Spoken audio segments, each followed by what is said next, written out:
Hello guys, अगली reaction आपको दिखाई दे रही होगी। मैंने लिखा हुआ है हाइड्रोबोरेशन ऑक्सीडेशन ऑफ अल्कीन।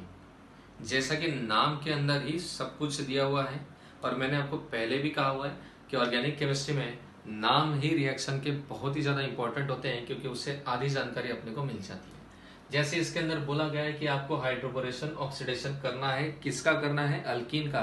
तो एक रिएक्टेंट अल्कीन रहेगा, ये कंफर्म हो गया। दूसरी चीज हमें करना है उसका हाइड्रोबोरेशन और ऑक्सीडेशन, वो क्या होता है अभी हम देख लेंगे। लेकिन रिएक्शन को ज्यादा डिटेल में समझने के पहले हम कुछ जानकारी लेंगे रिएक्शन के बारे में। वो ये कि इस रिएक्शन के लिए हमें BH3 और B2H6 इनके बारे में समझना पड़ेगा। भाई BH3 क्या होता है? तो BH3 का मतलब होता है आपका, ऐसा पहले स्ट्रक्चर बना देता हूं। BH3 को कहूंगा मैं बोरेन और B2H6 को मैं कहूंगा डायबोरेन। इसका स्ट्रक्चर थोड़ा अलग होता है। फिलहाल आप स्ट्रक्चर में ना ही पढ़े तो ज्यादा सही रहेगा। कुछ अलग तरीके का स्ट्रक्चर रहता है। मैंने कन्वीनियंसी के लिए, आपको आसानी से समझ में आना चाहिए, इसलिए ऐसा बनाया हुआ है। हालांकि ऐसा स्ट्रक्चर इसका होता नहीं है, लेकिन फिर भी आप फिलहाल इसके स्ट्रक्चर के बारे में अभी जानकारी ही मत लो, तो वो ज्यादा सही रहेगा। BH3 का मतलब होता है आपका बोरेन, और बोरेन के अंदर आप दिखाई दे रहे होगा कि सेंट्रल एटम बोरॉन है, और बोरॉन का एटॉमिक नंबर बहुत अच्छे से मालूम है आपको, 5 होता है। Electronic configuration 2 3। क्योंकि इसके आउटर मोस्ट शेल में 3 इलेक्ट्रॉन है, इसलिए 3 बॉन्ड बनाएगा। 3 बॉन्ड बनाने से इसके पास 6 इलेक्ट्रॉन हो गए। कैसे? इसका खुद का 1 इलेक्ट्रॉन और उसका 1 इलेक्ट्रॉन, एक बॉन्ड में 2 इलेक्ट्रॉन होते हैं, तो वही 3 बॉन्ड में 6 इलेक्ट्रॉन हो गए। 6 इलेक्ट्रॉन होने से इसका ऑक्टेट कंप्लीट नहीं है, और क्योंकि इसका ऑक्टेट कंप्लीट नहीं है इसलिए स्टेबल रहेगा नहीं। ये हमेशा अनस्टेबल ही रहेगा, इसलिए स्टेबिलिटी के लिए जब भी इसको आसपास कोई चीज मिले उससे रिएक्ट होने की कोशिश करेगा। जैसे कि अगर आप इसको खुला रख देंगे तो एटमॉस्फेयर के एयर के कांटेक्ट में आते उसके साथ रिएक्ट हो जाएगा। वाटर के अंदर डालेंगे तो वाटर के साथ रिएक्ट हो जाएगा। ये हाईली रिएक्टिव होता है, क्योंकि BH3 आपका स्टेबल होता नहीं है। दूसरा जो BH3 का पॉलीमरिक फॉर्म है, BH3 का एक मॉलिक्यूल और BH3 का और एक मॉलिक्यूल, अगर 2 मॉलिक्यूल मैं जोड़ दूं तो 2 मॉलिक्यूल से ये B2H6 बनेगा, और ये B2H6 इस बोरेन का पॉलीमरिक फॉर्म है, ये मोनोमर है, तो ये इसका डाइमर है। डाइमर क्यों कहेंगे? क्योंकि ये 2 मॉलिक्यूल के जुड़ने से आता है, इसलिए मैं कहूंगा कि ये इसका डाइमर है। BH3 आपका बोरेन एंड B2H6 आपका डाइबोरेन। तो जब 2 BH3 के मॉलिक्यूल कंबाइन हो जाते हैं तो B2H6 का एक मॉलिक्यूल यानी कि उसका डाइमर प्रोड्यूस होता है। तो इनकी जानकारी मैं क्यों दे रहा हूं? क्योंकि रिएक्शन के अंदर हमें इनका काम पड़ने वाला है। दूसरी बात मैंने कही आपको कि ये जो आपका BH3 है ये हाईली अनस्टेबल होता है, क्योंकि इसका ऑक्टेट कंप्लीट नहीं है, किसी के भी साथ रिएक्ट होता है। तो जब भी आपको इसकी रिएक्शन करनी है तो आपको इसको लेना पड़ेगा THF के साथ। THF का मतलब होता है टेट्रा हाइड्रोफ्यूरन। अब इसका स्ट्रक्चर की बात करेंगे, ये कुछ इस तरीके का स्ट्रक्चर होता है आपके यहाँ टेट्रा हाइड्रोफ्यूरन का, इस तरीके का CH2 CH2 CH2 CH2 और एक ही O के पास आपको बहुत अच्छे से मालूम है क्या होती है, 2 लोन पेयर।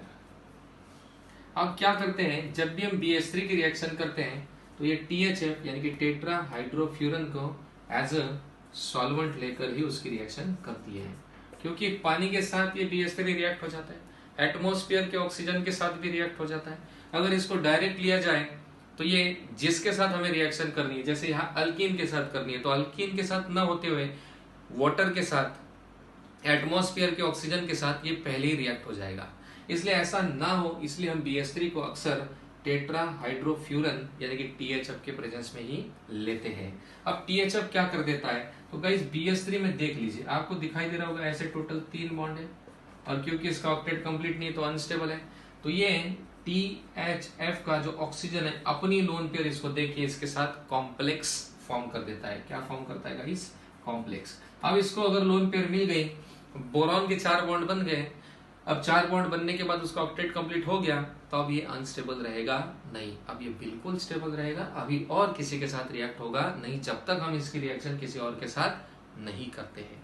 तो गाइस इसके अंदर जानकारी क्या मिली अपने को कि बोरेन का स्ट्रक्चर होता है BH3 और डाइबोरेन मतलब आपका B2H6। बोरेन के अंदर 3 बॉन्ड बनाते हैं हाइड्रोजन के साथ बोरॉन, और यहाँ पे बोरॉन का ऑक्टेट कंप्लीट नहीं होता है हमेशा, इसलिए वो अनस्टेबल होता है। 3 बॉन्ड के 6 इलेक्ट्रॉन होते हैं।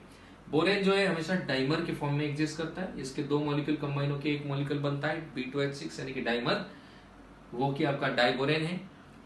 और उसके बाद दूसरी जानकारी हमने क्या ली कि BH3 कभी भी स्टेबल होता नहीं है, ऑक्टेट कंप्लीट नहीं है, इसलिए हमेशा उसकी रिएक्शन जब भी करनी है आपको BH3 की, तो BH3 को किसके साथ लेना होता है? THF के साथ। THF का मतलब होता है टेट्रा हाइड्रोफ्यूरन। ये टेट्रा हाइड्रोफ्यूरन सॉल्वेंट की तरह काम करेगा, और इसको लेने की क्यों जरूरत है? अगर इसको नहीं लेंगे तो आपका BH3 एटमॉस्फेयर के ऑक्सीजन के साथ या फिर वाटर के साथ लेते तो उसके साथ रिएक्ट हो जाएगा। ऐसा ना करे वो, इसलिए इसके प्रेजेंस में हम लेते हैं। और ये THF का मैंने स्ट्रक्चर निकाला हुआ है यहाँ पे, कुछ इस तरीके से स्ट्रक्चर होता है, जिसके अंदर THF का ऑक्सीजन अपनी ये लोन पेयर बोरॉन को देके उसका ऑक्टेट कंप्लीट करके उसके साथ कॉम्प्लेक्स बनाता है, ताकि वो किसी और के साथ रिएक्ट ना हो। तो ये रिएक्शन शुरू करने के पहले हमने ली हुई जानकारी है गाइस। अभी हम रिएक्शन शुरू कर रहे हैं, इसके अंदर ध्यान देके बढ़िया से देखते हैं कि क्या रिएक्टेंट रहेगा, देख लेते हैं। आपको अच्छे से मालूम है, इसके अंदर बता ही दिया आपको पहले से ही कि आपको करना है पहले हाइड्रोबोरेशन फिर ऑक्सीडेशन। किसका करना है ये भी बता दिया, अल्कीन का करना है। ये रिएक्शन शुरू करने के पहले मैं आपको 3 चीजें बता देता हूं, हमेशा के लिए याद रखना इस रिएक्शन के लिए। पहली चीज गाइस अपने याद रखनी इस रिएक्शन के लिए कि इस रिएक्शन के अंदर अपना असिमेट्रिकल अल्कीन ही होना चाहिए। भाई असिमेट्रिकल अल्कीन क्या होता है आपको अच्छे से मालूम है। जैसा कि मैं कोई अल्कीन लिख दूं यहाँ पे CH3 CH double bond CH2, एक ही अल्कीन देखिए, ये डबल बॉन्ड वाले कार्बन के पास, ये डबल बॉन्ड वाला जो डबल बॉन्ड बनाने वाली है 2 कार्बन है, यानी कि अनसैचुरेटेड कार्बन, जिसमें इस कार्बन के पास 1 हाइड्रोजन है और इस कार्बन के पास 2 हाइड्रोजन है। दोनों के पास सेम नंबर ऑफ हाइड्रोजन नहीं है, इसलिए ये अल्कीन को हम कहेंगे asymmetrical alkyne. Guys symmetrical alkyne क्या होता है? तो CH2 डबल बॉन्ड CH2, इसमें डबल बॉन्ड वाले कार्बन के पास, इसके पास भी 2 हाइड्रोजन है, इसके पास भी 2 हाइड्रोजन है, सेम नंबर ऑफ हाइड्रोजन है, ये हो गया सिमेट्रिकल अल्कीन। हमें इस अल्कीन को कभी भी इस रिएक्शन में लेना नहीं है, हमने कौन सा लेना है? Asymmetrical alkyne. दूसरी बात जो गाइस आपने याद रखना है हमेशा के लिए वो ये कि यहाँ पर रूल जो लगेगा, जिस रूल के हिसाब से हमारा जो फाइनल यानी कि मेजर प्रोडक्ट आएगा वो आएगा हमारा एंटी मार्कोनिकॉफ रूल से। शॉर्ट में मैंने लिख दिया गाइस, एंटी मार्कोनिकॉफ रूल से हमारा फाइनल मेजर प्रोडक्ट आएगा। और तीसरी चीज इस रिएक्शन से, क्योंकि प्रिपरेशन ऑफ अल्कोहल हम पढ़ रहे हैं, तो प्रिपरेशन ऑफ अल्कोहल के अंदर हम अल्कोहल ही बनाएंगे, तो इसमें अल्कोहल तो प्रोड्यूस होगा, लेकिन गाइस ऐसा अल्कोहल प्रोड्यूस होगा जो कि आपका प्राइमरी अल्कोहल है। इस रिएक्शन से सेकेंडरी या फिर टर्चरी अल्कोहल हम बना सकते हैं नहीं है। This reaction is only useful for the preparation of primary alcohol with the help of alkyne. तो आई होप ये 3 जानकारी आप हमेशा याद रखेंगे जब भी हाइड्रोबोरेशन ऑक्सीडेशन का रिएक्शन करेंगे गाइस। तो 3 जानकारी क्या याद रखेंगे? पहला याद रखेंगे कि असिमेट्रिकल अल्कीन लेना है, दूसरा याद रखेंगे एंटी मार्कोनिकॉफ रूल से ही हमारा फाइनल मेजर प्रोडक्ट आएगा, और तीसरा याद रखेंगे कि प्राइमरी अल्कोहल ही इसमें प्रोडक्ट रहेगा हमेशा और हमेशा। आई होप कि ये जानकारी आप लोगों ने लिख ली है। आप चाहिए तो वीडियो को पॉज करके इसको लिख सकते हैं और हमेशा के लिए याद रख सकते हैं। अभी हम रिएक्शन शुरू करने वाले, इसके अंदर बेसिकली मैं 2 टिपिकल एग्जाम्पल लूंगा, जो एग्जाम्पल अक्सर पूछे जाते हैं या वही एग्जाम्पल आपको हमेशा हर जगह दिखाई देंगे। पहला चीज हमने बोला था कि रिएक्शन के अंदर अल्कीन के साथ रिएक्शन करनी है, हमें हाइड्रोबोरेशन ऑक्सीडेशन अल्कीन का करना है, तो एक रिएक्टेंट का इसमें अल्कीन ले लूंगा, जैसे कि मैंने यहाँ लिया हुआ है CH3 CH double bond CH2, यानी कि अल्कीन कौन सा है? 3 कार्बन, इसलिए प्रोप डबल बॉन्ड इसलिए यानी कि प्रोपेन लिया हुआ है। हाइड्रोबोरेशन ऑक्सीडेशन करने के लिए पहले हाइड्रोबोरेशन करेंगे, और हाइड्रोबोरेशन करने के लिए अपन BH3 के साथ रिएक्शन करेंगे, लेकिन आपको मालूम है BH3 अकेला आता नहीं है, क्योंकि अगर सिर्फ BH3 लिया जाए तो एटमॉस्फेयर के एयर के साथ या फिर वो पानी के अंदर लिया जाए तो वाटर के साथ रिएक्ट हो जाता है। ऐसा ना हो इसलिए हम THF यानी कि टेट्रा हाइड्रोफ्यूरन के प्रेजेंस में उसको लेते हैं, और टेट्रा हाइड्रोफ्यूरन आपका सॉल्वेंट है। इस रिएक्शन के अंदर अगर आप ध्यान से देखेंगे, देखिए गाइस बहुत आसान तरीके से बता रहा हूँ, हर बार क्या होगा, BH3 का जो 1 हाइड्रोजन है इस कार्बन को जाके लग जाएगा। अब मैं मैकेनिज्म में नहीं जाऊंगा डिटेल में, आपको सिर्फ याद रखना है रिएक्शन। हर बार क्या होगा, इसके अंदर 3 हाइड्रोजन है तो 1 हाइड्रोजन इसको जाके लग जाएगा। अगर सर 1 हाइड्रोजन, ये बॉन्ड टूट जाएगा, ये बॉन्ड टूट जाएगा, तो एक हाइड्रोजन इधर लगेगा तो इधर की वैलेंसी खाली हो जाएगी। तो क्या मिलेगा अपने को प्रोडक्ट? तो मिलेगा सर अपने को प्रोडक्ट CH3 CH2 CH2 यानी कि प्रोपाइल ग्रुप। तो हुआ क्या सर? तो यहाँ का एक हाइड्रोजन निकला, इधर लगा तो CH का CH2 हो गया, ये बॉन्ड टूट चुका है तो इधर CH2 की वैलेंसी खाली हो गई है इसकी। फिर दूसरा हाइड्रोजन निकलेगा दूसरे प्रोपाइल ग्रुप को, फिर तीसरे प्रोपाइल ग्रुप को। इसलिए हमने प्रोपाइल ग्रुप भी कितने लेने पड़ेंगे? टोटल 3 प्रोपाइल ग्रुप हमने लेने पड़ेंगे। तो गाइज मैं लिख देता हूं मैंने कितने प्रोपाइल ग्रुप लिए हुए? 3।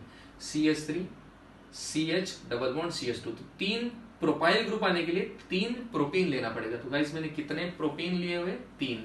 हर बार एक H निकल के यहां जाके लगेगा, CH3 CH2 CH2 हो जाएगा। ऐसा कितने बार मिलेगा गाइज? 3 बार मिलेगा। अब ये 3 बार मिलने का आगे क्या होगा सर? तो आगे बोरॉन आपको मालूम है 3 बॉन्ड बनाता है। पहले बोरॉन 3 बॉन्ड 3 हाइड्रोजन के साथ बना रहा था, अब बोरॉन के 3 हाइड्रोजन तो निकल गए, मतलब बोरॉन के 3 हाइड्रोजन निकलने से इसकी तीनों वैलेंसी खाली हो गई। तो यहाँ पे कौन आके लगेगा? तो जो 3 प्रोपाइल ग्रुप प्रोड्यूस हो रहे हैं हमारे CH2 CH2 CH3 CH2 CH2 CH3 और फिर इधर भी आपका CH2 CH2 CH3, ऐसे 3 प्रोपाइल ग्रुप आपके बोरॉन को लगेंगे। मतलब 1 2 3 बार प्रोपाइल ग्रुप बोरॉन के साथ लग जाएगा और अपने को पहली स्टेप में मिलेगा ट्राई प्रोपाइल बोरेन। तो गाइस इस तरीके से पहली स्टेप में प्रोडक्ट मिला। पहली स्टेप में हमने हाइड्रोजन और बोरॉन दोनों का एडिशन किया, इसलिए पहली स्टेप को हम कहेंगे हाइड्रोबोरेशन। गाइस दूसरी स्टेप के अंदर हमने क्या करना है? तो ऑक्सीडेशन करना है। तो पहली स्टेप का जो प्रोडक्ट रहेगा डेफिनेटली दूसरी स्टेप का वो रिएक्टेंट बन जाएगा। अब देख लेते हैं दूसरी स्टेप के अंदर क्या होने वाला है। तो ये मैंने ले लिया है ट्राई प्रोपाइल बोरेन। दूसरी स्टेप में ऑक्सीडेशन करना है, तो ऑक्सीडेशन करने के लिए हमें ऑक्सीडाइजिंग एजेंट चाहिए होगा। तो मैंने ऑक्सीडाइजिंग एजेंट कौन सा लिया हुआ है? H2O2। H2O2 हमारा हाइड्रोजन पेरोक्साइड, ये ऑक्सीडाइजिंग एजेंट के तौर पर काम करेगा और इस रिएक्शन को हम अल्कलाइन बेसिक मीडियम में करेंगे, इसलिए यहाँ OH लिखा। OH का मतलब कोई भी अपने बेस ले आओ, या तो NaOH ले लो या KOH ले लो। अल्कलाइन मीडियम में रिएक्शन को करेंगे, बेसिक मीडियम में रिएक्शन को करेंगे। जब बेसिक मीडियम में हम रिएक्शन कर रहे हैं H2O2 की, तब थोड़ा जानकारी ले लेते हैं H2O2 की। H2O2 को मैं थोड़ा सा आपको निकाल के बता दूं, हालांकि ऐसा स्ट्रक्चर नहीं होता है H2O2 का, ओपन बुक स्ट्रक्चर होता है, मैंने सीधा निकाला हुआ है। H2O2 में एक और एक कितने OH है? 2 OH है। एक H2O2 में 2 OH आ जाते हैं गाइस। तो अगर मैं 3 H2O2 ले लूं तो ये 3 बार हो जाएगा ऐसा, मतलब 6 OH आ जाएंगे। तो एक H2O2 में 2 OH, तो 3 H2O2 में 6 OH आ जाएंगे। ये ऐसा क्यों बता रहा हूँ? क्योंकि यहाँ पे मुझे 3 H2O2 लेना रिएक्शन को बैलेंस करने के लिए। 3 H2O2 मतलब 6 OH हो गए। 6 में से भाई हर एक प्रोपाइल ग्रुप को, हमारे पास 3 प्रोपाइल ग्रुप है, 3 प्रोपाइल ग्रुप है हमारे पास। प्रोपाइल ग्रुप कितने हैं? 3। एक प्रोपाइल ग्रुप के साथ 1 OH, तो 3 के साथ 3 OH लग जाएंगे। तो गाइस अपने को CH3 CH2 CH2 OH ये ऐसा मिला। एक प्रोपाइल ग्रुप के साथ एक, दूसरे के साथ भी एक, तीसरे के साथ भी एक, तो 3 बार ऐसा अल्कोहल अपने को मिलेगा। अब सर 3 OH बचे हुए हैं, वो एक बोरॉन के साथ लग जाएंगे। बचे हुए 3 OH एक बोरॉन के साथ लग जाएंगे और अपने को BOH/3 यानी कि बोरिक एसिड ये प्रोडक्ट देंगे। और ये जो अपने को प्रोडक्ट मिला है गाइस, इसका नाम है प्रोपेन 1 ऑल।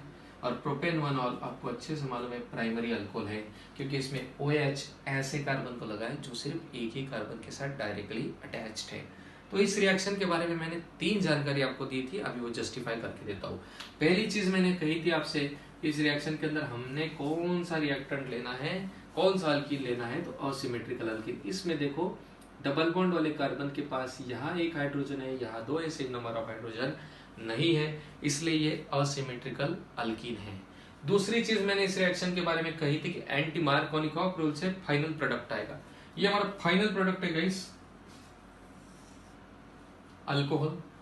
ये एंटी मार्कोनिकॉफ से आया है। कैसे? तो इस प्रोपीन के अंदर अगर आप एडिशन ऑफ वाटर करते हो तो वाटर का नेगेटिव पार्ट उस कार्बन को जाके लगता है जिसके पास मोर नंबर ऑफ हाइड्रोजन है। एंटी मार्कोनिकॉफ के हिसाब से यहाँ नेगेटिव पार्ट लगेगा मोर नंबर ऑफ हाइड्रोजन वाले कार्बन को। यहाँ अगर OH लग जाएगा, यहाँ H लग जाएगा, तो अपने को मिलेगा CH3 CH2 CH2 OH। ये तो एंटी मार्कोनिकॉफ रूल से हमारा फाइनल प्रोडक्ट आएगा।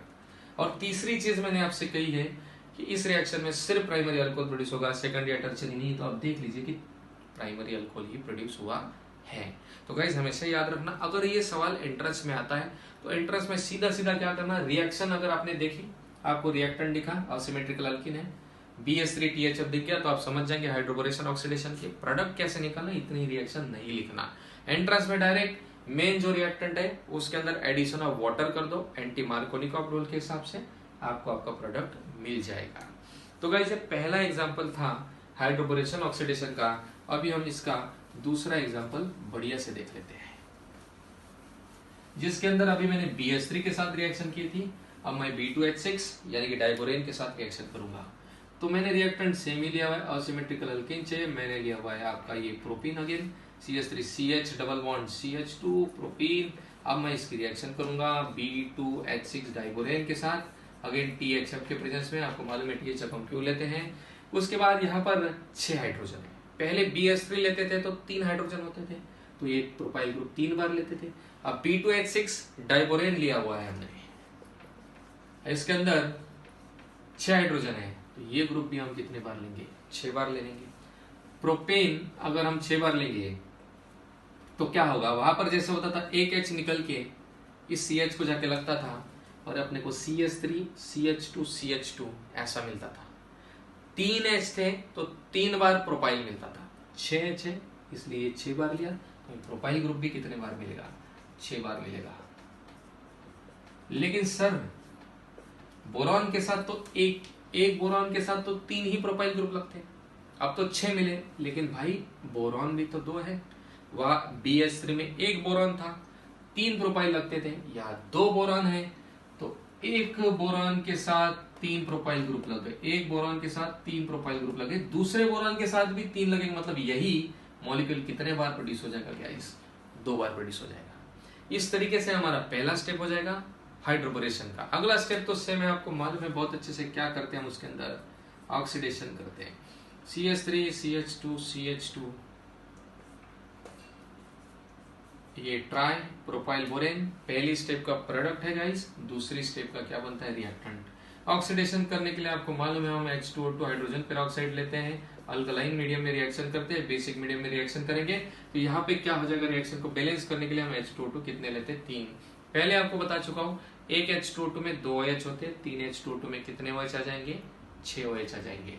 तो आपकी पहली स्टेप का जो प्रोडक्ट था ट्राई प्रोपाइल बोरेन, ये दूसरी स्टेप का रिएक्टेंट बन चुका है। ऑक्सीडेशन करने के लिए H2O2 हाइड्रोजन पेरोक्साइड के साथ रिएक्शन कर रहे हैं, बेसिक मीडियम में रिएक्शन कर रहे हैं। एक H2O2 में 2 OH होते हैं, 3 H2O2 में 6 OH हो जाएंगे, 3 प्रोपाइल ग्रुप है, हर एक प्रोपाइल ग्रुप के साथ 1 OH लग जाएगा, तो 3 प्रोपाइल ग्रुप के साथ 3 OH लगने से 3 बार अल्कोहल मिलेगा। और ये जो बोरॉन है इसके साथ बचे हुए 3 OH लग जाएंगे और अपने को BOH/3 यानी कि बोरिक एसिड प्रोड्यूस करके देंगे, और साथ में ये जो अल्कोहल बना प्रोपेनोनॉल, अगेन कौन सा अल्कोहल है, प्राइमरी अल्कोहल।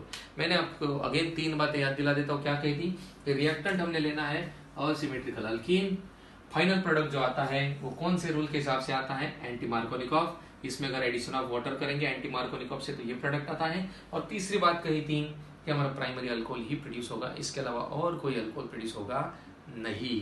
तो गाइज ये थी हमारी hydroboration oxidation reaction. I hope कि आपको बहुत अच्छे से समझ गई होगी, आपने नोट डाउन भी कर लिया होगा। मैं जो जानकारी दे रहा हूँ वो आपके टेक्स्ट बुक में है, और इसके अलावा जो एडिशनल जानकारी दे रहा हूँ जो आपके टेक्स्ट बुक के अंदर नहीं होंगी, तो आप वीडियो को पॉज करके वो सारे एग्जाम्पल, सारी जानकारी प्लीज कृपा करके लिख लिया करिए। ये थी हाइड्रोबोरेशन ऑक्सीडेशन। इसके बाद अगली रिएक्शन पढ़ेंगे जो चौथे नंबर की रिएक्शन है। आप भी मुझे बता दो क्या नाम था गाइस उस रिएक्शन का। आई होप कि आपको उस रिएक्शन का नाम याद होगा, चौथे नंबर की क्या रिएक्शन है।